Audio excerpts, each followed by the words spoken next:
जी Nepal HD television अब तपाईं सँगसँगै।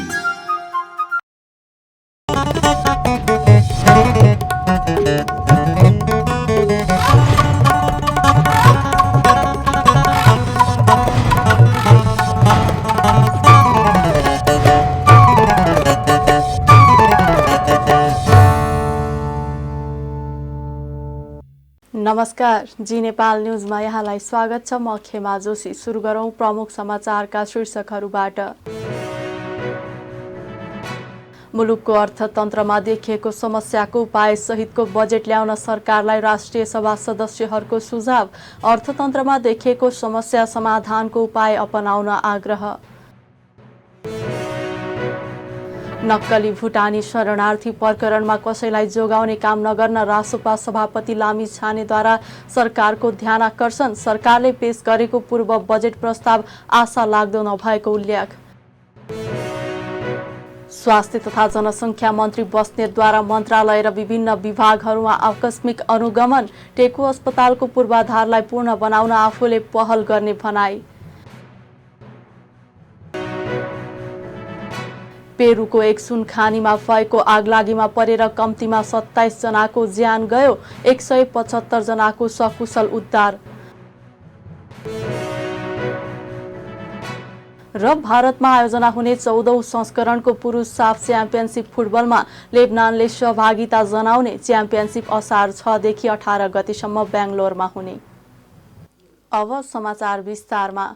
राष्ट्रिय सभा सदस्यहरूले मुलुकको अर्थतन्त्रमा देखिएको समस्याको उपाय सहितको बजेट ल्याउन सरकारलाई सुझाव दिएका छन्। राष्ट्रिय सभाको सोमबारको बैठकमा प्री बजेट माथिको छलफलका क्रममा उनीहरूले निजी क्षेत्रको समस्या समाधानका साथै अर्थतन्त्रमा देखिएको समस्याको उपाय सहितको बजेट ल्याउन सरकारलाई सुझाव दिएका हुन्। बैठकमा सांसद कमला पन्तले मुलुकको अर्थतन्त्रमा देखिएको समस्या समाधानको उपाय अपनाउन आग्रह गर्नुभयो। त्यस्तै उहाँले साधारण खर्च घटाएर पुँजीगत खर्च बढाउन देखिएका समस्या समाधान गर्नुपर्ने बताउनुभयो। उहाँले ओह्रालो लागेको शेयर बजारलाई उकालो लगाउने योजना बनाउन अर्थमन्त्रीको ध्यानाकर्षण गराउनुभयो।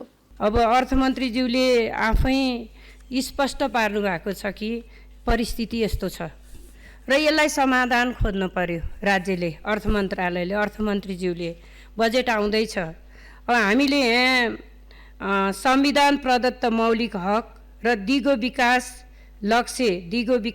लक्ष्य लगायतका अन्तर्राष्ट्रिय प्रतिबद्धता अनुरूप गुणस्तरीय शिक्षा, स्वास्थ्य र खानेपानी उपलब्ध गराउने नीति लिइनेछ। पछि अब समस्या आइडेन्टिफाई भएको छ जस्तो मलाई लाग्छ। तर समाधान कसरी खोज्ने, कहाँ खोज्ने? अब सबैभन्दा ठुलो कुरा अर्थमन्त्रीज्यू, मलाई के लाग्छ भने सम्माननीय अध्यक्षज्यू मार्फत म अर्थमन्त्रीज्यूलाई सबभन्दा ठुलो कुरा प्रतिबद्धताको कुरा हो। हामी कति प्रतिबद्ध छौँ? हामीले अब राज्यका नाममा, जनताका नाममा कसम खाएका व्यक्तिहरू के गर्दैछन् र भोलि के हुँदैछ भन्ने कुरामा अहिले चाहिँ अर्थमन्त्रीज्यूले बुझ्नुपर्ने छ भन्ने मलाई लागेको छ। आयात घटाउने, निर्यात बढाउने। आयात घटाउन के गर्नुपर्छ त भन्दा आफ्नो उत्पादनलाई प्रोत्साहन दिनु पर्यो। आफ्नो उत्पादनलाई अब हिम्मत गर्नु पर्यो।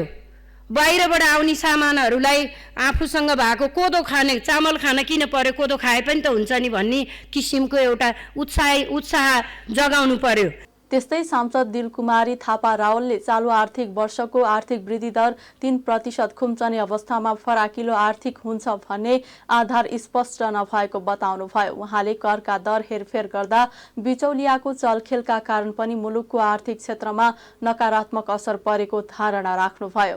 वर्तमान गठबन्धन सरकारले गत सालको बजेटमा 8% को आर्थिक वृद्धि दर हासिल गर्छु भनेर लक्ष्य राखेको थियो। मलाई लाग्छ आजका दिनसम्म आइपुग्दा करिब 3% को आर्थिक वृद्धि दरको सीमितताभित्र अहिलेको अवस्था छ। यो अवस्था देशमा कसरी सिर्जना भयो, यसबीचमा सुधारका के कामहरू भए र आगामी दिनमा हामी फराकिलो आर्थिक वृद्धि दर हासिल हुन्छ भनेर पत्याउने आधार र विश्वास गर्ने आधार कसरी सिर्जना गर्न सक्छौँ? के हो फराकिलो आर्थिक वृद्धि दर भनेको? कति अङ्कमा हो? त्यो अङ्क स्पष्ट सरकारले गर्न सकेको छैन। फराकिलो भनेर एउटा भाषा मात्रै छ, फराकिलो भनेको कति फराकिलो हो यो तथ्यमा आउनुपर्छ भन्ने मलाई लाग्छ। यसकारण पनि सरकारले ल्याएको यो विनियोजन विधेयक 2080 को सिद्धान्त र प्राथमिकता एउटा लय मिलेको निबन्धको जस्तोको रूपमा प्रस्तुत भएको छ जस्तो मलाई लागेको छ। गत वर्ष बजेट निर्माणको क्रममा जुन करको दर हेरफेर गर्दा बिचौलियाको प्रयोग भयो, बिचौलिया हावी भयो, जसका कारणबाट आज नेपाली उद्योग धन्दाहरू धाराशायी हुन पुगे, उद्योगी व्यवसायीहरूमा नकारात्मक प्रभाव पर्यो र वर्तमान अर्थमन्त्रीज्यू यो बारेमा कति सचेत हुनुहुन्छ र विशेष गरेर म फेरि पनि बजेट निर्माणको क्रममा सरकार अगाडि बढिरहँदा विगतमा भएको बिचौलियाको प्रयोग हुँदैन भन्ने प्रत्याभूति यो संसदलाई र जनतालाई दिनको लागि म विशेषतः अर्थमन्त्रीज्यूको ध्यान आकर्षण गर्न चाहन्छु। अर्को कुरा, स्रोतको जो गर्न अत्याधिक दबावमा वर्तमान सरकार छ। सार्वजनिक ऋण साहको कुरा गर्दा सार्वजनिक ऋण र साह ब्याज भुक्तानी गर्न आगामी वर्ष 3 खर्ब 38 अरब बजेटको माग गरिरहेको अवस्था हामीले तथ्याङ्कमा देख्छौँ। एकातिर सरकार ऋणको पासोमा छ। यसरी हेर्दा आर्थिक स्रोतको अभाव र दबावमा का कारण बजेटको आकारमै खुम्चिएर पुँजीगत खर्च समेत कटौती गर्नुपर्ने बाध्यात्मक अवस्थामा रहेको बेला सरकारले यो फराकिलो आर्थिक वृद्धि दर कसरी हासिल गर्न सक्छ? म सरकारलाई भन्न चाहन्छु, तथ्य सत्य र यथार्थ धरातलमा उभिएर आगामी बजेट प्रस्तुत गर्न म सुझाव दिन चाहन्छु। सरकारले आगामी वर्ष उत्पादकत्व वृद्धि गर्ने बजेटको प्राथमिकता बताएको छ, तर युवा पलायन बढ्दो रहेको छ। कृषि सम्बन्धी मल बिउ सिँचाइ, जङ्गली जनावरबाट हुने क्षति रोकथाम र उत्पादित कृषि उपजको बजारको सुनिश्चितता लगायतका समस्या समाधान नगरिकन कसरी सम्भव छ? त्यसतर्फ यसतर्फ सरकार गम्भीर हुनु पर्यो, समस्या पहिचान गर्नु पर्यो, समस्या समाधान केन्द्रित भएर नीति कार्यक्रम बजेट निर्माण गर्न सरकारलाई म ध्यान आकर्षण गराउन चाहन्छु। त्यस्तै सांसद मृगेन्द्र कुमार सिंह यादवले जनसङ्ख्याको आधारमा बजेटको विनियोजन गर्नुपर्ने माग गर्नुभयो। उहाँले असारमा बजेट विनियोजन भए पनि आर्थिक वर्षको अन्तिममा मात्रै योजना सुरु गर्ने प्रवृत्तिलाई अन्त्य गर्नुपर्ने जिकिर गर्नुभयो। उहाँले बजेटमा शिक्षा, स्वास्थ्य र कृषिलाई प्राथमिकता दिनुपर्ने बताउनुभयो। बजेट चाहिँ जनसङ्ख्याको आधारमा वितरण हुनुपर्छ। निश्चित रूपमा जहाँ जनसङ्ख्या बढी छ त्यहाँ आवश्यकता बढी छ, जनता बढी छ, आवश्यकता पनि बढी छ। जनसङ्ख्याको आधारमा नगरी जमासाहीले सबै जिल्ला एउटै किसिमले, सबै स्थानीय निकाय एकै किसिमले चाहिँ बजेट चाहिँ दिनु हुँदैन। जनसङ्ख्याको आधारमा बजेटको वितरण हुनुपर्दछ।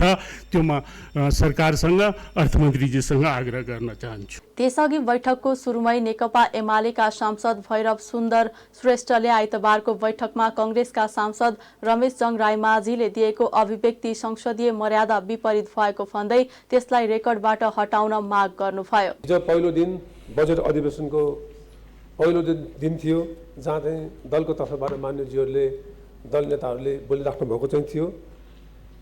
यसै क्रममध्ये नेपाली काङ्ग्रेस, सत्तापक्षका नेपाली काङ्ग्रेसका प्रमुख काङ्ग्रेसका दलका नेता माननीय रमेश जङ रायमाझीज्यूले जुन खालका अभिव्यक्ति राख्ने सिलसिलामा जुन शब्द चाहिँ प्रयोग गर्नुभएको चाहिँ छ, त्यस शब्दप्रति हामी दुःख व्यक्त गर्न चाहन्छौँ। त्यसप्रति हाम्रो पार्टीको गम्भीर ध्यान आकर्षण भएको छ र पहिलो दिन भएकोले हिजो नियमापत्ति हामी गर्ने चाहना हुँदाहुँदै पनि हामीले नियमापत्ति गऱ्यौँ। बैठकको मर्यादालाई राखेर यो कुरा अर्को दिन उठाउन भन्ने सन्दर्भमा चाहिँ हामीले चाहिँ हिजो चाहिँ राखेनौँ र म आज राख्न गइरहेको चाहिँ छु। सम्माननीय अध्यक्षज्यू, माननीय रमेश जङ रायमाझीज्यूले जुन अभिव्यक्ति चाहिँ गर्नुभएको चाहिँ छ, त्यो के भन्दाखेरि पूर्व उप प्रधानमन्त्री, नेकपा एमालेका सचिव र अहिले प्रतिनिधि सभाका बालवाला सांसद माननीय टोपबहादुर रायमाझीलाई का सन्दर्भमध्ये केपी ओलीको, हाम्रो पार्टीको सदस्य अध्यक्ष केपी शर्मा ओलीको झट्किलो छोलोको रूपमा आफूले मन्तव्य राख्ने सिलसिलामध्ये यसरी रहँदा हामी चाहिँ त्यो शब्दप्रति हामी अत्यन्तै दुःखी चाहिँ छौँ। राष्ट्रिय सभा अध्यक्ष गणेश प्रसाद तिमिल सिन्हाले आइतबारको उक्त अभिव्यक्ति सुनेर मात्रै यस विषयमा आवश्यक निर्णय गर्ने जानकारी गराउनु भएको थियो। नेकपा एमालेका उपाध्यक्ष एवं पूर्व अर्थमन्त्री विष्णु पौडेलले अर्थतन्त्रको विद्यमान चुनौतीको सामना गर्ने गरी आगामी आर्थिक वर्षको बजेट ल्याउनु पर्नेमा जोड दिनु भएको छ। सोमबार प्रतिनिधि सभा बैठकमा आगामी आर्थिक वर्षका लागि विनियोजन विधेयकका सिद्धान्त र प्राथमिकताको छलफलमा भाग लिँदै पौडेलले अर्थतन्त्रका सम्भावित चुनौतीलाई सामना गर्दै मुलुकलाई आर्थिक समृद्धिको दिशामा अघि बढाउने लक्ष्यका साथ बजेट आउनु पर्नेमा जोड दिनुभयो। पौडेलले राजस्व परिचालन का सन्दर्भमा देखा परेका गम्भीर समस्याको पहिचान गर्दै कर प्रणालीलाई प्रभावकारी बनाउने, कर जुहावट नियन्त्रण गर्न सक्ने, आर्थिक अवस्था सुधार हुन सक्ने बताउनुभयो। मुलुकको अर्थतन्त्र मन्दीको अवस्थामा पुगेको भन्दै अर्थतन्त्रलाई चलायमान र गतिशील बनाउन बजेट केन्द्रित हुनुपर्ने उहाँले बताउनुभयो। उहाँले चालु आर्थिक वर्षको आर्थिक वृद्धि दरको लक्ष्य हासिल हुन कठिनाई हुने देखिएको र राजस्व सङ्कलन पनि राम्रो नभएको अवस्थामा मुलुकको अर्थतन्त्रलाई चलायमान बनाउने चुनौती विद्यमान रहेको जिकिर गर्नुभयो। देश कसरी चल्छ, अर्थमन्त्रीले कसरी सम्हाल्नुहुन्छ अर्थतन्त्रलाई, अथवा त्यो ठाउँमा हामी आइपुगेका छौँ। राजस्व सञ्चालनको अवस्था के छ भनेदेखि चालु आर्थिक वर्षको लक्ष्यको तुलनामा यो आर्थिक वर्षमा जुन लक्ष्य निर्धारण गरिएको थियो त्यो लक्ष्यको तुलनामा आजका मितिसम्म आइपुग्दा हामीले लक्ष्यको तुलनामा 50% मात्रै कर राजस्व परिचालन गर्न सकेका छौँ। लक्ष्यको 50% यो कुनै जोकको विषय होइन सभामुख महोदय, यो धेरै सिरियस इन्डिकेसन हो। यसले हाम्रो अर्थतन्त्रको अवस्था के छ भन्ने कुरा बताउँछ सभामुख महोदय। त्यसै गरी म राख्न चाहन्छु सभामुख महोदय, लक्ष्यको तुलनामा 50% कम भएको मात्रै होइन सभामुख महोदय, गत वर्ष यही समयमा सङ्कलन भएको राजस्वको तुलनामा यो वर्ष सङ्कलन भएको राजस्व 13%ले कम छ। गत वर्षभन्दा 13%ले कम छ। यो वर्षको लक्ष्यको तुलनामा 50%ले कम छ र गत वर्षको तुलनामा हामी 13%ले कम छ।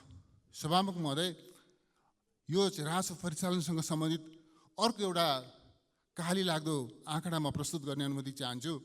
आजको मितिमा चालु आर्थिक वर्षमा चालु आर्थिक वर्षको राजस्व 708 अर्ब सङ्कलन भएको छ आजको मितिमा। गत आर्थिक वर्षमा आजकै मितिमा कति सङ्कलन भएको थियो भन्दाखेरि 817 अर्ब सङ्कलन भएको थियो। गत आर्थिक वर्षमा आजको मितिमा 817 अर्ब सङ्कलन भएको थियो। आज चालु आर्थिक वर्षमा 708 अर्ब सङ्कलन भएको छ। हामी हिजो कहाँ थियौँ र आज कहाँ आइपुग्यौँ? सभामुख महोदय, गत वर्षको तुलनामा मात्रै कम भएको होइन सभामुख महोदय, चालु आर्थिक वर्षको राजस्व परिचालन गत वर्ष होइन त्योभन्दा अघिल्लो वर्षको तुलनामा पनि यो वर्ष कम छ सभामुख महोदय। त्योभन्दा अघिल्लो वर्ष 722 अर्ब, अघिल्लो वर्ष होइन त्योभन्दा अघिल्लो वर्ष हामीले यति बेला 722 अर्ब सङ्कलन गरेका थियौँ। अहिले हामी 708 अर्बमा छौँ। गत वर्षको तुलनामा मात्रै होइन सभामुख महोदय, त्योभन्दा अघिल्लो वर्षको तुलनामा पनि हामी अहिले राजस्व परिचालनका दृष्टिकोणले हामीहरू पछाडि छौँ। 74 भन्दा अगाडि 4% को हाराहारीमा आर्थिक वृद्धि हुने गरेको थियो। 74 देखि 76 सम्म हामीले 6.5%, मैले यो कुनै वैयक्तिक रूपमा यो आँकडा भनिरहेको छैन, सरकारका आधिकारिक आँकडाबाट मैले यो दरण गरेको छु सभामुख महोदय। 6.4% को हाराहारीको आर्थिक वृद्धिलाई हामीले 74 देखि 76 सम्म 6.5% को हाराहारी औसतमा ल्याइ पुर्यायौँ। तर आज त्यो 6.5% को आर्थिक वृद्धि दर 7-8 हुँदै डबल डिजिटमा पुग्नुपर्ने अवस्थामा अहिले हामी कहाँ आइपुगेका छौँ सभामुख महोदय भन्दाखेरि 2.1% को आर्थिक वृद्धि दर हुने प्रक्षेपणमा। यो त प्रक्षेपण हो सभामुख महोदय। आर्थिक वर्षको अन्त्यसम्ममा यही प्रक्षेपण पनि कायम रहन्छ कि अझ त्यसमा पनि कटौती हुन्छ भन्न सकिँदैन सभामुख महोदय। त्यस कारणले स्थिति यस्तो खालको छ। त्यसर्थ नेपाली अर्थतन्त्रलाई यस्तो त्रासदीपूर्ण मन्दीको अवस्था चपेटाबाट कसले पुर्यायो, यो विषयमा चाहिँ छलफल गर्नु पर्दैन सभामुख महोदय। यसको जिम्मेवारी कसैले लिनु पर्दैन। त्यस कारण म आग्रह गर्न चाहन्छु, फेरि पनि रियालिटीमा टेकेर अगाडि बढ्ने आँट गरौँ सभामुख महोदय। समस्या चिन्न नसक्ने हो भने, सरकारका आधिकारिक तथ्याङ्कहरूलाई विश्वास गरेर अगाडि बढ्न नसक्ने हो भने र त्यस अनुरूप नै हामीले आफ्ना सिद्धान्त र प्राथमिकतालाई रिसेटिङ गर्न तयार नहुने हो भनेदेखि र समस्या केन्द्रित र समाधानमुखी बाहिर अगाडि बढ्न आँट नगर्ने हो भने सभामुख महोदय हामी कहीँ पनि पुग्दैनौँ। हाम्रो ओह्रालो यात्रा रोकिँदैन। ओह्रालोको गाडी ब्रेक फेल भएको ओह्रालोको गाडीको अवस्थामा हाम्रो देशको अर्थतन्त्र नपुगोस् सभामुख महोदय, त्यो चिन्ताबाट चिन्तित भएर हामीले चाहिँ अगाडि बढ्न जरुरी छ भन्ने मलाई लाग्दछ। त्यस्तै छलफलमा भाग लिँदै कङ्ग्रेस सांसद ज्ञानेन्द्र बहादुर कार्कीले अर्थतन्त्रलाई चलायमान बनाउनका लागि सरकार र संसद एक भएर जनताको आकांक्षा पूरा गर्नुपर्ने बताउनुभयो। उहाँले स्रोतमा आएको संकुचनका कारणले हौसिएर बजेट बनाउने सुविधा नरहेको भन्दै लोकप्रिय नभई यथार्थपरक बजेट आवश्यक रहेको बताउनुभयो। आन्तरिक उत्पादन र रोजगारीलाई सबल नबनाई दिगो आर्थिक विकासको आधार तय नहुने भएकाले यसमा सरकारले विशेष ध्यान दिनुपर्ने उहाँको भनाइ छ। उहाँले मुलुकको स्रोत साधनको प्रचुर उपभोग गरेर आर्थिक अवस्थामा सुधार ल्याउनुपर्ने बताउनुभयो। विलम्ब नगरिकन केवल सरकार मात्र होइन, यो सम्मानित सदन एक ठाउँमा उभिएर मुलुकका जनताको विकासको जुन आकांक्षा छ, न्यूनतम आकांक्षा हो, त्यो आकांक्षा पूरा गर्ने दिशामा हामी अगाडि बढ्नुपर्छ। हामीले यस्तो सुन्दर देश पाएका छौँ। 5 वर्षभित्रमा 50 लाख पर्यटक भित्र्याउने योजनाका साथ हामी अगाडि बढ्नु पर्दछ र यो 50 लाख सपना होइन, यसलाई हामी विपनामा परिणत गर्न सक्दछौँ। खास गरेर अहिले पहाडका हाम्रा रमणीय गाउँहरू रित्तिँदै गएका छन्। ती गाउँका पहाडका गाउँहरूलाई, बस्तीहरूलाई हामीले सहर बनाउने होइन, तिनीहरूलाई सुविधा सम्पन्न र व्यवस्थित बनाउन सक्यौँ भनेदेखि पर्यटकको गन्तव्य स्थल ती हाम्रा गाउँहरू हुन सक्दछन्। हामीले ऐतिहासिक सहरहरूको निर्माण गर्नु जरुरी छ, हरित सहरहरूको निर्माण गर्नु जरुरी छ, सांस्कृतिक सहरहरूको निर्माण गर्नु जरुरी छ, जसले हामीलाई 50 लाख होइन, हामी अधिकतमभन्दा अधिकतम यो सुन्दर देशमा पर्यटक भित्राउन सक्ने सम्भावना हामीसँग छ। हामीसँग अहिले कर्णाली पिछडिएको क्षेत्र हामी भन्छौँ, हामीसँग त्यहाँ अमूल्य जडीबुटी छ। कर्णालीका जडीबुटीलाई हामीले प्रशोधित गरेर भारतदेखि विश्व बजारमा हामीले तिनीहरूलाई पुर्याउन सक्यौँ भनेदेखि हाम्रो आर्थिक अवस्थामा यसले निश्चय नै फरक पार्नेछ। हामीसँग कफी छ, चिया छ, जडीबुटी छ, अदुवा छ, अलैँची छ। यी सबैलाई 5 वर्षभित्रमा निर्यात गर्ने देशको रूपमा हामीले नेपाललाई उभ्याउनु पर्दछ। त्यस दिशामा अहिलेको बजेट केन्द्रित हुनुपर्छ। त्यस्तै माओवादी केन्द्रका सांसद देवेन्द्र पौडेलले देशको आर्थिक अवस्थाको चित्रण सबैको साझा अवस्था भएको भन्दै अर्थतन्त्रलाई सुधार गर्न साझा रूपमा सोच्नुपर्ने बेला आएको बताउनुभयो। उहाँले संघीयता कार्यान्वयनलाई प्रभावकारी रूपमा अघि बढाउनु पर्ने र ठूला पूर्वाधार बनाउनु भन्दा जनताको जीवनस्तर सुधार्ने विषयलाई बजेटमा प्राथमिकता दिनुपर्ने धारणा राख्नुभयो। सिद्धान्तको प्राथमिकतामा संघीयताको सबलीकरण भन्ने एउटा टपिक छ पेज 4 मा। मलाई मन पर्यो माननीय अर्थमन्त्रीले ल्याउनु भएको। संघीय लोकतान्त्रिक गणतन्त्रको शासन व्यवस्थालाई सुदृढ बनाउन साधन स्रोतको निक्षेपणमा जोड दिइनेछ। नेपालको संविधानले व्यवस्था गरे बमोजिम सङ्घ प्रदेश र स्थानीय तहको कार्य जिम्मेवारीका आधारमा वित्त हस्तान्तरण गरिनेछ। सङ्घ प्रदेश र स्थानीय तहको क्षमता अभिवृद्धिमा जोड दिइनेछ भन्ने कुरा पेज 4 मा छ। मैले यो पेज 4 मा लेखिएको यो कुरालाई समर्थन गर्दै हाम्रो संविधानले सामन्ती निरङ्कुश केन्द्रीकृत एकात्मक राज्य व्यवस्थाले सिर्जना गरेका सबै प्रकारका विभेद र उत्पीडनको अन्त गर्दै जनताको प्रतिस्पर्धात्मक बहुदलीय लोकतान्त्रिक शासन प्रणाली, नागरिक स्वतन्त्रता, मौलिक अधिकार, मानवाधिकार, बालिक मताधिकार, आवधिक निर्वाचन, पूर्ण प्रेस स्वतन्त्रता तथा स्वतन्त्र निष्पक्ष र सक्षम न्यायपालिका र कानुनी राज्यको अवधारणा लगायतका लोकतान्त्रिक मूल्य र मान्यतामा आधारित समाजवाद प्रति प्रतिबद्ध रही समृद्ध राज्य निर्माण गर्ने हाम्रो संविधानको प्रस्तावनामा छ। र यसैसित सम्बन्धित शब्द खास गरी वर्गीय जातीय पेज 10 मा यसमा उल्लेख गरेको छ। वर्गीय जातीय क्षेत्रीय भाषिक लैङ्गिक विभेद तथा सबै प्रकारका जातीय छुवाछुत र कुरीतिको अन्त गर्न कार्यक्रम सञ्चालन गरिनेछ भनिएको छ। मैले यो कुरा यहाँ जोड्न किन खोजेको भने माननीय सम्माननीय सभामुख महोदय, यति बेला यो संघीयताप्रति छासछुस अलिकति साथीहरूले विरोध गर्नुभएको छ। संघीयता हामीले ल्याएको हो, यो संविधानको प्रणाली हो र संविधानको प्रणालीमा यो संविधान नेपालको मूल कानुन हो। यस संविधानसँग बाजिने कानुन बाजिएको हदसम्म अमान्य हुनेछ। यस संविधानको पालना गर्नु हामी प्रत्येक व्यक्तिको कर्तव्य हुनेछ।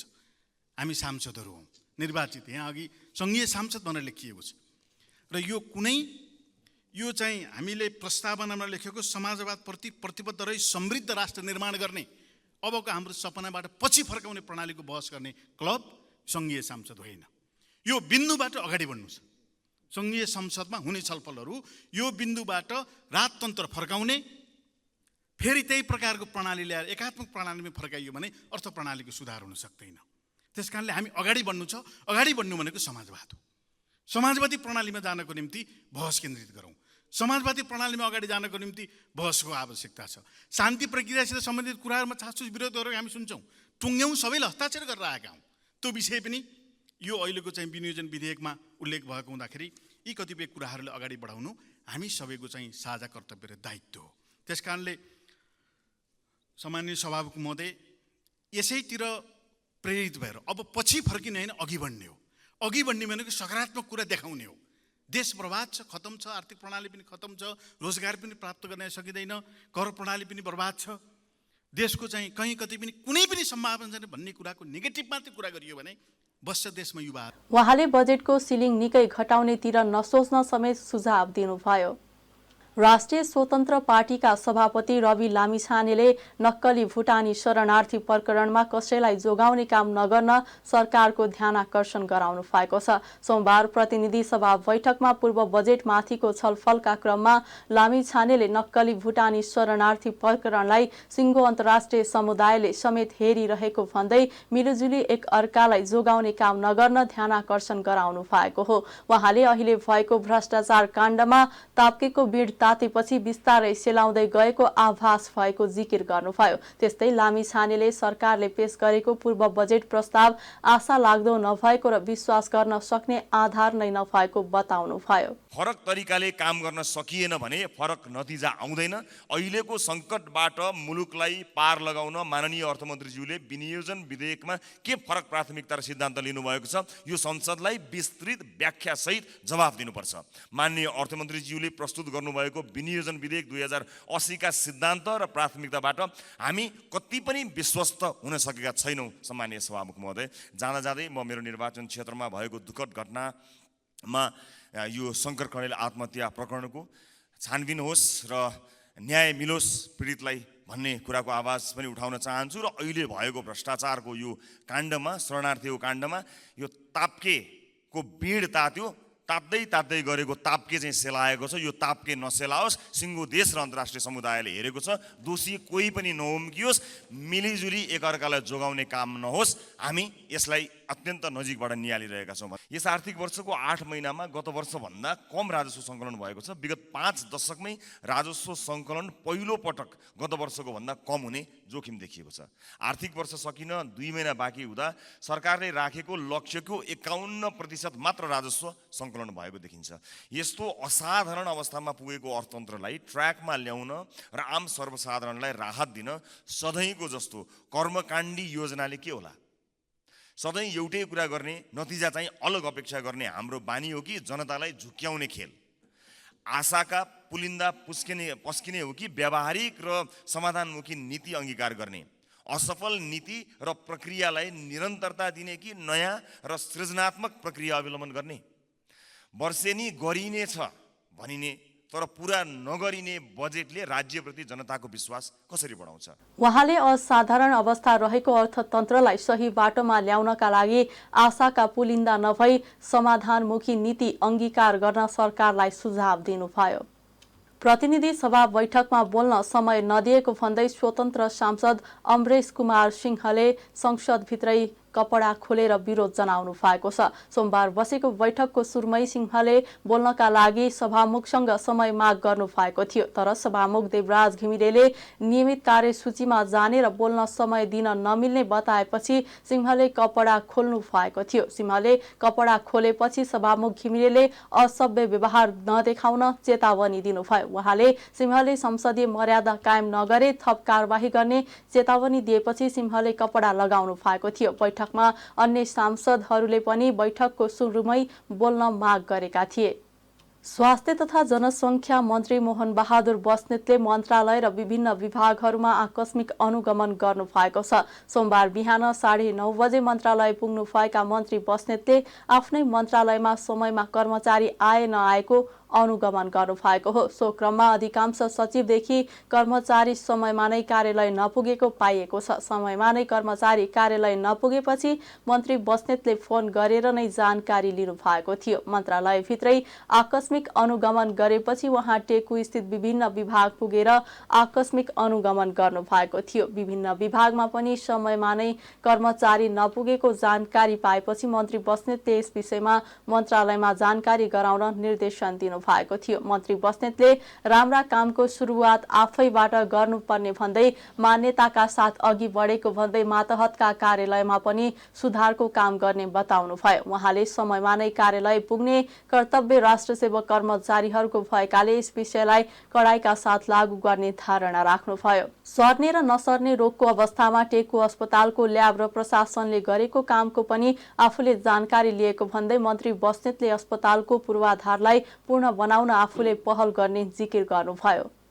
राम्रो कामको सुरुवात आफैले गर्नुपर्छ भन्ने मान्छे हुँ।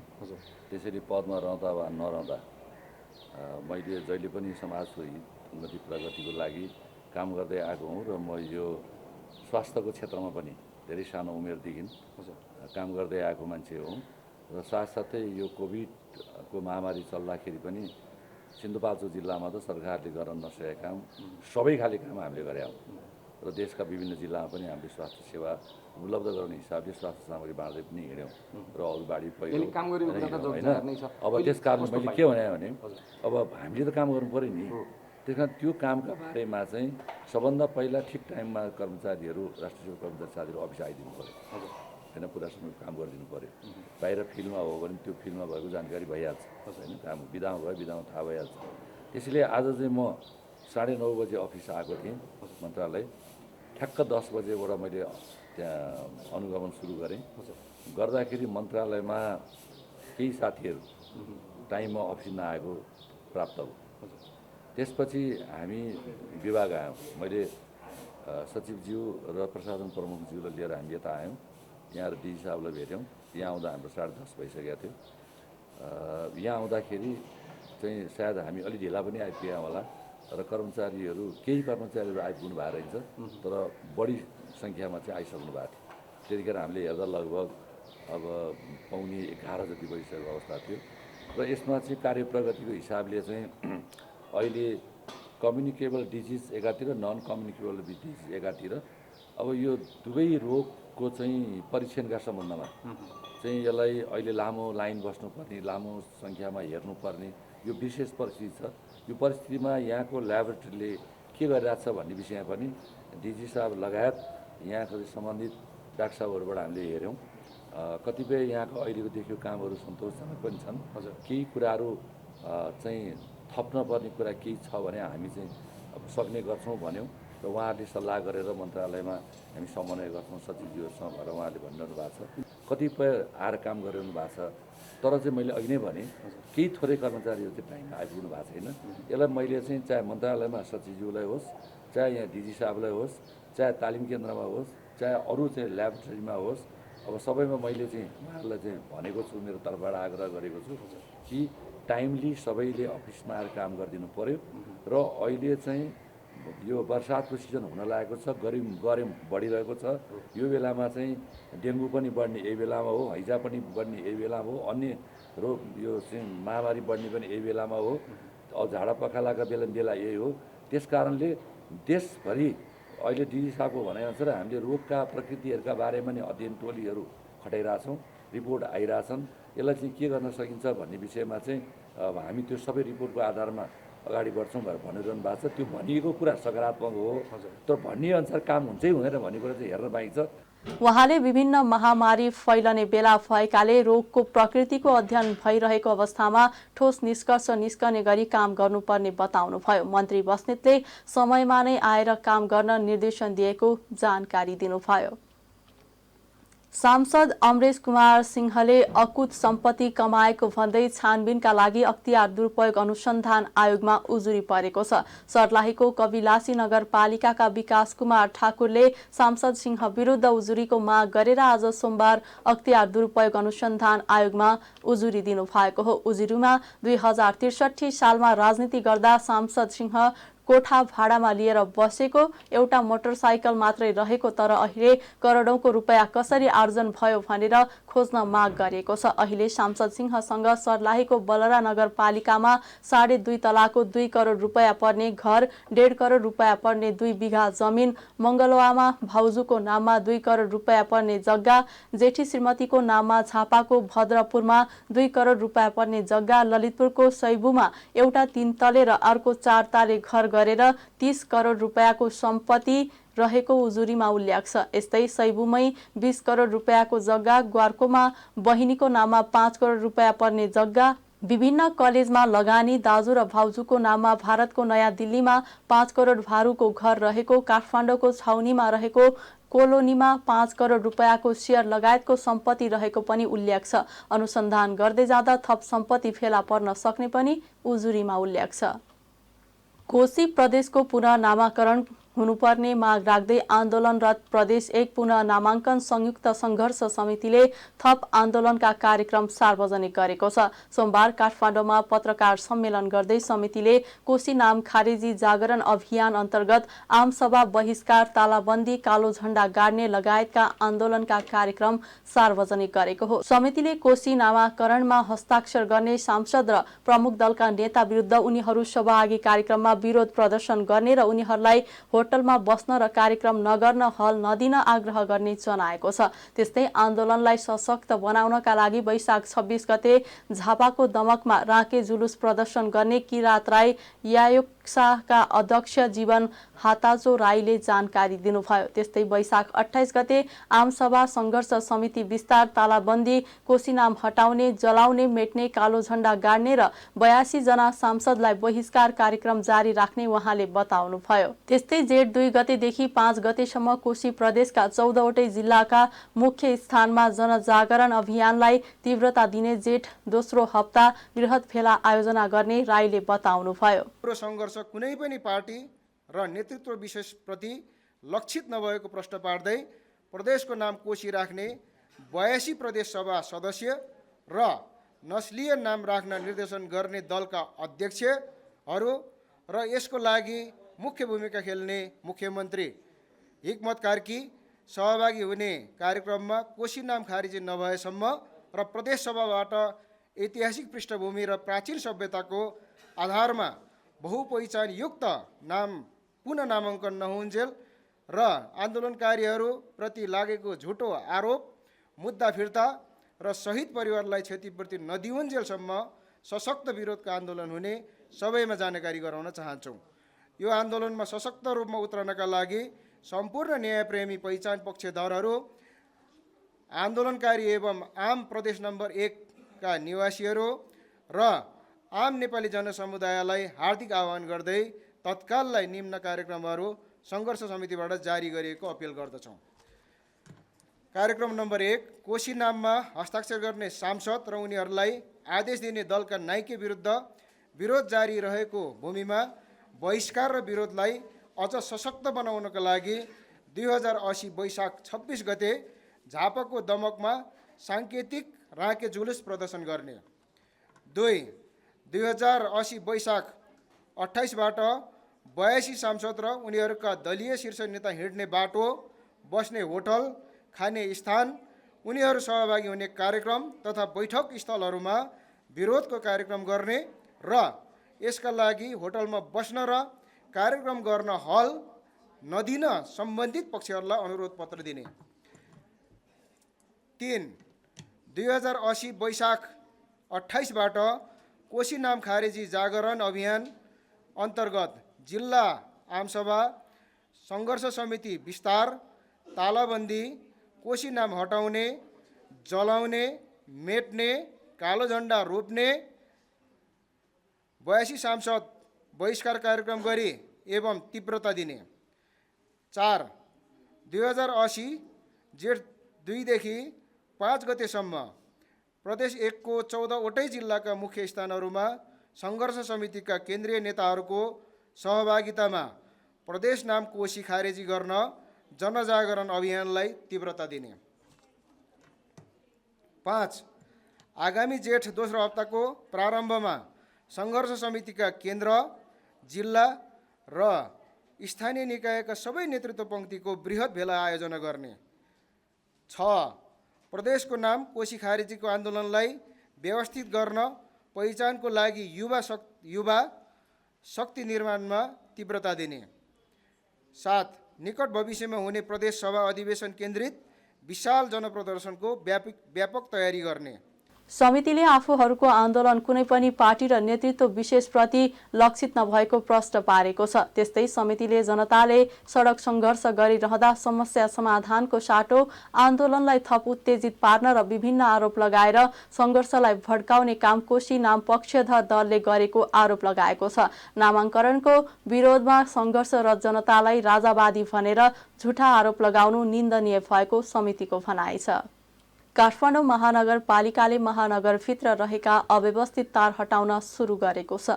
नेपाल दूरसञ्चार प्राधिकरण इन्टरनेट सेवा प्रदायक कम्पनीका प्रतिनिधि र महानगरपालिकाका प्रतिनिधिहरू मिलेर महानगर क्षेत्रका अव्यवस्थित तार हटाउन सुरु गरेको हो। सोमबार माइतीघर मण्डला र न्युरोड क्षेत्रमा रहेका अव्यवस्थित तार हटाउन सुरु गरिएको छ। महानगरपालिकाले प्राधिकरण तथा इन्टरनेट सेवा प्रदायक कम्पनीलाई यही वैशाख 27 गतेभित्र अव्यवस्थित तार हटाउन आग्रह गरेको थियो। सञ्चार तथा सूचना प्रविधि मन्त्रालयले काठमाडौँ महानगरसित देशभरिका स्थानीय तहलाई सेवा अवरुद्ध हुने गरी तार नहटाउन परिपत्र गरेको थियो। त्यस लगत्तै महानगरपालिकाले सम्बन्धित पक्षलाई बोलाएर तार हटाउने विषयमा छलफल गरेको थियो। महानगरभित्र रहेका झुन्डिएका र अनावश्यक तार काट्ने महानगरले जनाएको छ। रातो मछिन्द्रनाथ जात्रा अन्तर्गत सोमबार महिलाहरूले रथ तानेका छन्। सोमबार बिहान ललितपुरको थती टोलमा रहेको रथलाई महिलाहरूले तानेर इटी टोलको चौबाटोसम्म पुर्याएका हुन्। महिलाहरूले रथ तान्नुलाई याक मिसा भ्युजा भन्ने गरिन्छ। अरू समय पुरुष महिला मिलेर तान्ने रथलाई नरिवल खसाल्ने जात्रा सम्पन्न भएको भोलिपल्ट महिलाहरूले मात्रै तान्ने गर्छन्। मछिन्द्रनाथलाई पाटन परिक्रमा गराउँदा हराएको र महिलासँग रहेको थाहा पाएपछि पूजा गरी फर्काइएको भन्दै एक दिन महिलाले मात्रै रथ तान्ने परम्परा रहेको किम्वदन्ती छ। रथ इतिटोल पुगेपछि साइत हेरेर र जाउला खेल पुर्याइन्छ। जाउला खेलमा भोटो देखाइसकेपछि रातो मछिन्द्रनाथको रथ बुङमती फिर्ता गरेसँगै सबैभन्दा लामो रथ यात्रा समापन हुन्छ। नेपालगञ्ज स्थित जमुनाहा नाकामा पछिल्ला दिनमा दैनिक जसो कोरोना संक्रमित फेला पर्न थालेपछि सतर्कता बढाइएको छ। भारतबाट आएका व्यक्तिलाई नेपालगञ्ज नाकामा परीक्षण गरी संक्रमण पुष्टि भए होम आइसोलेसनमा पठाउने गरिएको छ। सुरुमा कोरोना महामारी फैलिँदा नेपालगञ्ज स्थित जमुनाहा नाकामा हेल्थ डेस्क राखिएको थियो। हाल हेल्थ डेस्कमा 22 जना कर्मचारी कार्यरत छन्। गत चैत्र 3 गतेदेखि आइतबारसम्म नाकामा परीक्षण गर्दा 101 जनामा कोरोना संक्रमण पुष्टि भएको छ। नाकामा एन्टिजेन परीक्षण गरी कोरोना पुष्टि भएकाहरूलाई नाकामै परामर्शका साथै औषधि समेत दिइन्छ। तर नाकामा आइसोलेसनमा राख्ने व्यवस्था नभएकाले होम आइसोलेसनमा पठाउने गरिएको छ। कोरोना महामारी सुरु भएपछि हालसम्म नाकामा 1,15,000 वटा नमुना परीक्षण भइसकेको छ। नेपालगञ्ज उपमहानगरपालिकाका स्वास्थ्य महाशाखाका जनस्वास्थ्य निरीक्षक तेज ओलीले कोरोना संक्रमितको संख्या बढ्न थालेको भन्दै कोरोना संक्रमण पुष्टि भएकाहरूमा कुन भेरिएन्ट हो भन्ने पत्ता नलागेको बताउनु भयो। कोरोना संक्रमण पुष्टि भएकाहरूलाई स्वास्थ्य कर्मीको निगरानीमा स्थानीय तहको रोहबरमा होम आइसोलेसनमा व्यवस्थापन गरिरहेको उहाँको भनाइ छ। ई रिक्साहरूको चुस्त व्यवस्थापनमा जुटेको नेपालगञ्ज उपमहानगरपालिकाले आइतबारदेखि सचेतीकरण अभियान थालेको छ। जेठ 10 गतेसम्म चल्ने सचेतीकरण अभियानको सुरुवात गणेशमान चोकबाट गरिएको छ। नगर प्रमुख प्रशान्त विष्ट, उपप्रमुख कमरुद्दिन राई, ट्राफिक प्रहरी, नगर प्रहरी, ई रिक्सा प्राइभेट लिमिटेडका प्रतिनिधि लगायत सरोकारवालाहरूले सडकमा गुडिरहेका ई रिक्साहरूको आधिकारिकता परीक्षणसँगै अवैधानिक तरिकाले नचलाउन सचेत जाँचेज समेत गराएको नगर प्रहरी प्रमुख सूर्य बहादुर बोगटीले बताउनुभयो। नगरमा जथाभावी ई रिक्सा चलाउँदा नियमन र अनुगमनसँगै अभिलेखीकरणमा पनि समस्या भएपछि नेपालगञ्ज उपमहानगरपालिकाले दर्ता प्रक्रियामा ल्याउन यसअघि नै पटक पटक ताकेता गरिसकेको छ। नेपालगञ्ज उपमहानगरपालिका दर्ता भएका यी रिक्सा मात्रै नगरभित्र सञ्चालन गर्न दिने स्पष्ट नीतिका साथ अघि बढेको छ। नेपालगञ्ज उपमहानगरपालिकाले रिक्साहरूलाई राजस्व शाखामा अनिवार्य दर्ता गराउन पटक पटक सूचना समेत जारी गरिसकेको छ।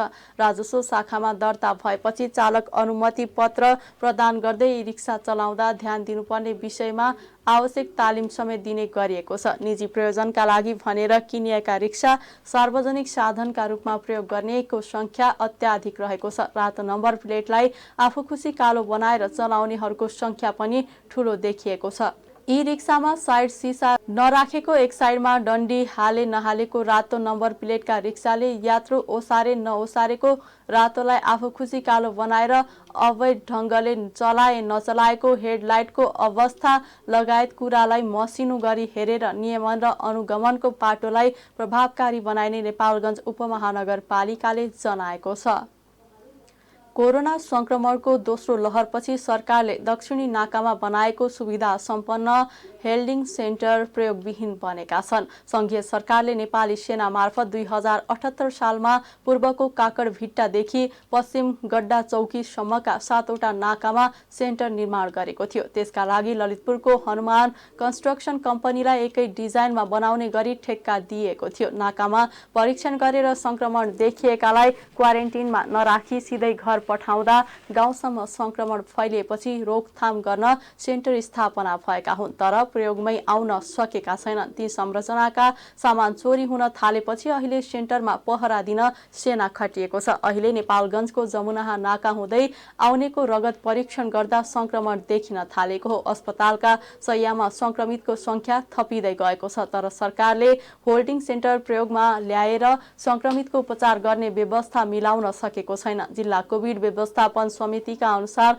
पहिलो लहर सुरु भए यता 21,364 जना संक्रमित भएका छन्। चैतदेखि आइतबारसम्म 100 भन्दा बढीमा संक्रमण देखिएको छ। 6 जना होम आइसोलेसनमा छन्। संक्रमण बढिरहेको अवस्थामा सरकारले जतिसक्दो छिटो होल्डिङ सेन्टर सञ्चालन गर्ने व्यवस्था मिलाउनु पर्ने अधिकार कर्मी वसन्त गौतमले बताउनुभयो।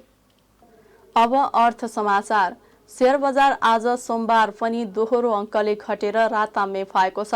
हिजो आइतबार 19 अङ्कले घटेको शेयर बजार परिसूचक नेप्से आज 16.92 अङ्कले घटेर 1833.70 बिन्दुमा छरेको छ। आज सबै समूहको शेयर ओह्रालो लागेको छ। बजार घटे पनि कारोबार रकममा भने केही सुधार आएको छ। 270 वटा कम्पनीका 28,10,000 किता शेयर 82 करोड 42 लाख रुपैयाँमा कारोबार भएका छन्। सबैभन्दा धेरै शिवम सिमेन्टको 3 करोड 78 लाख रुपैयाँको शेयर किनबेच भएको छ। आज इस्टर्न हाइड्रोपावर कम्पनीका शेयर धनीले सबैभन्दा धेरै 10% गुमाएका छन्। समग्रमा बजार राताम्य भएको दिन आज विन नेपाल लघुवित्तको शेयर 8% र आत्मनिर्भर लघुवित्तको शेयर 6%ले बढेको छ।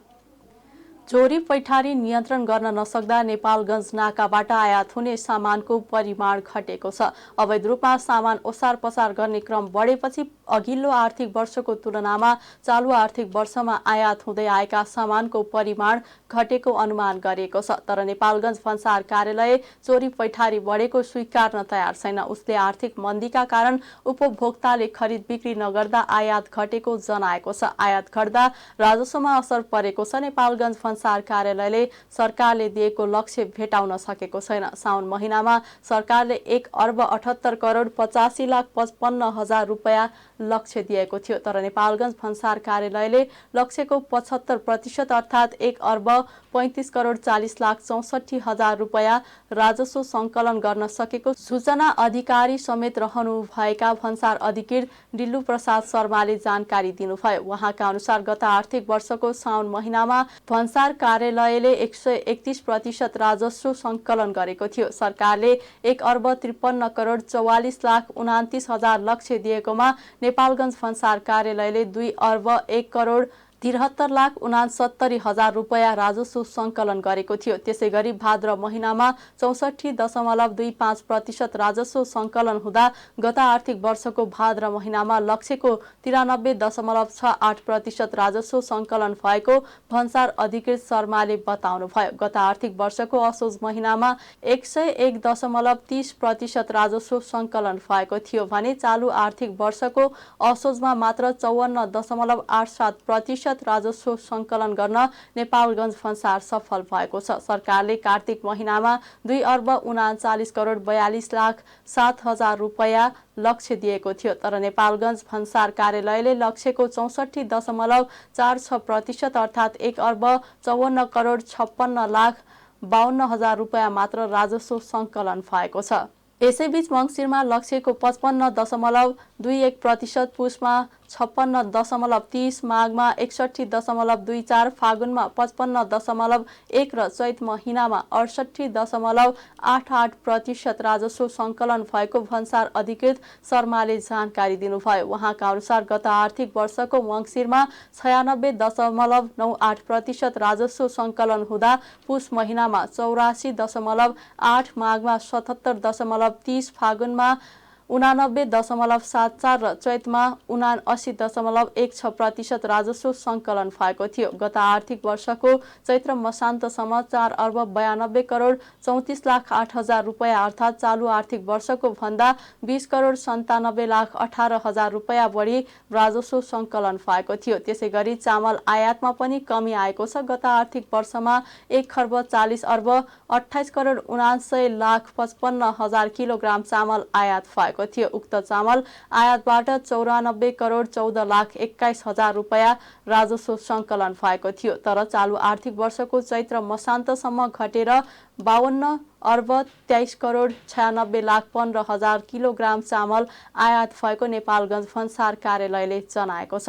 उक्त चामल आयातबाट 44,91,17,000 रुपैयाँ राजस्व सङ्कलन भएको छ। यो अघिल्लो आर्थिक वर्षभन्दा 51.24% कम हो। एलपी ग्यास आयातमा पनि कमी आएको छ। एलपी ग्यास कम आयात भएकोले गत आर्थिक वर्षभन्दा चालु आर्थिक वर्षमा 7.12% कम राजस्व सङ्कलन भएको भन्सार अधिकृत शर्माले जानकारी दिनुभयो। चिनी आयातमा कमी आउँदा नेपालगञ्ज भन्सार कार्यालयले 44.98% अर्थात् गत आर्थिक वर्षको भन्दा 1,19,75,51,000 रुपैयाँ कम राजस्व सङ्कलन भएको छ। नेपालगञ्ज भन्सार कार्यालयका अनुसार आलु, तोरी, रायो, तिल आयात पनि घटेको छ। अघिल्लो आर्थिक वर्षको तुलनामा चालु आर्थिक वर्षमा 21.86% कम आलु आयात हुँदा 21,62,68,000 रुपैयाँ कम राजस्व उठेको छ भने 8.22% कम तोरीजन्य वस्तु आयात भएको छ। यो अघिल्लो आर्थिक वर्षभन्दा 6,45,81,000 रुपैयाँ थोरै हो। भारतबाट कोइला, टायल, अलकत्रा, पोलिथिन, दाना आयातमा पनि कमी आएको भन्सार कार्यालयले जनाएको छ। अब अन्तर्राष्ट्रिय समाचार। पेरुको एक सुनखानीमा भएको आगलागीमा परेर कम्तीमा 27 जनाको ज्यान गएको छ। प्रहरले 175 जनाको सकुशल उद्धार गरेको छ। खानी कम्पनी यानकिहुआले एक विज्ञप्ति निकालेर जमिनबाट 100 मिटर भित्र भएको आगलागीमा 27 जनाको ज्यान गएको बताएको समाचार संस्था एपीले जनाएको छ। सरकारी अधिकारीले विद्युत सर्ट भएर आगो लागेको अनुमान गरेका छन्। खानी सहरभन्दा धेरै पर रहेकाले आपतकालीन उद्धारमा कठिन भएको खबरमा उल्लेख छ। संसारको सबैभन्दा ठूलो सुन उत्पादक मध्ये एक पेरुले हरेक वर्ष 100 टन भन्दा बढी सुन उत्पादन गर्दछ। यो विश्वको वार्षिक उत्पादनको 4% हो। यसअघि सन् 2022 मा खानी दुर्घटनामा देशभर 38 जनाको ज्यान गएको थियो। यस्तै सन् 2002 मा पेरुका लागि सबैभन्दा घातक वर्ष थियो, जहाँ विभिन्न खानी दुर्घटनामा 73 जनाको ज्यान गएको थियो। अब खेल समाचार। भारतमा आयोजना हुने 14औं संस्करणको पुरुष साफ च्याम्पियनसिप फुटबलमा लेबनानले सहभागिता जनाउने भएको छ। दक्षिण एसियाली फुटबल महासंघ साफले सोमबार लेबनानले साफ च्याम्पियनसिप खेल्ने पक्का भएको जनाएको छ। साफ च्याम्पियनसिप आगामी असारमा आयोजना हुनेछ। साफ च्याम्पियनसिप असार 6 देखि 18 गतेसम्म बेंगलोरमा हुनेछ। यसअघि साफको 14औं संस्करण बङ्गलादेशमा हुने तय थियो, तर बङ्गलादेशले आयोजना गर्न नसक्ने भएपछि भारतमा प्रतियोगिता हुन लागेको हो। फिफाको प्रतिबन्धको कारण यस संस्करण श्रीलङ्काले खेल्ने छैन। अघिल्लो संस्करणमा भुटान र पाकिस्तानले सहभागिता जनाएको थिएन। मालदिप्समा आयोजना भएको 13औं साफ च्याम्पियनसिपमा नेपाल उपविजेता बनेको थियो। नेपाल उपाधि भिडन्तमा भारतसँग 3-0 ले पराजित भएको थियो। खेल समाचारसँगै हामी जी नेपाल न्युजको अन्त्यमा आइसकेका छौं। जाँदा जाँदै प्रमुख समाचारका शीर्षकहरू पुनः एकपटक। मुलुकको अर्थतन्त्रमा देखिएको समस्याको उपाय सहितको बजेट ल्याउन सरकारलाई राष्ट्रिय सभा सदस्यहरूको सुझाव। अर्थतन्त्रमा देखिएको समस्या समाधानको उपाय अपनाउन आग्रह।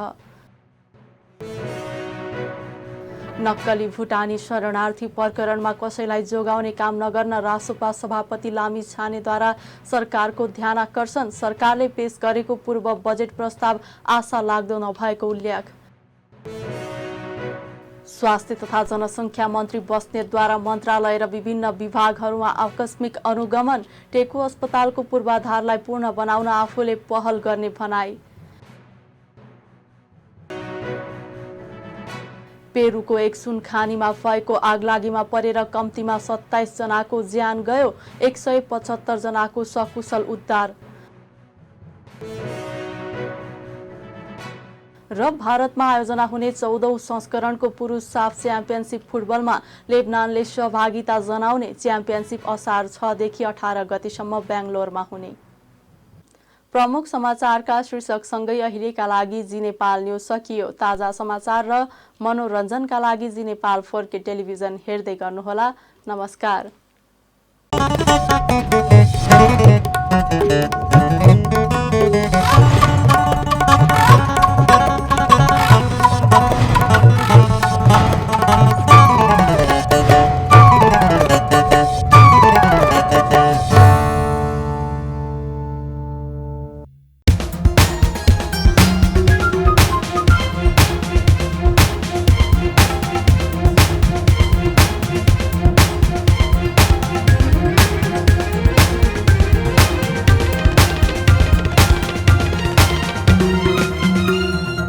जी नेपाल HD टेलिभिजन अब तपाईँ सँगसँगै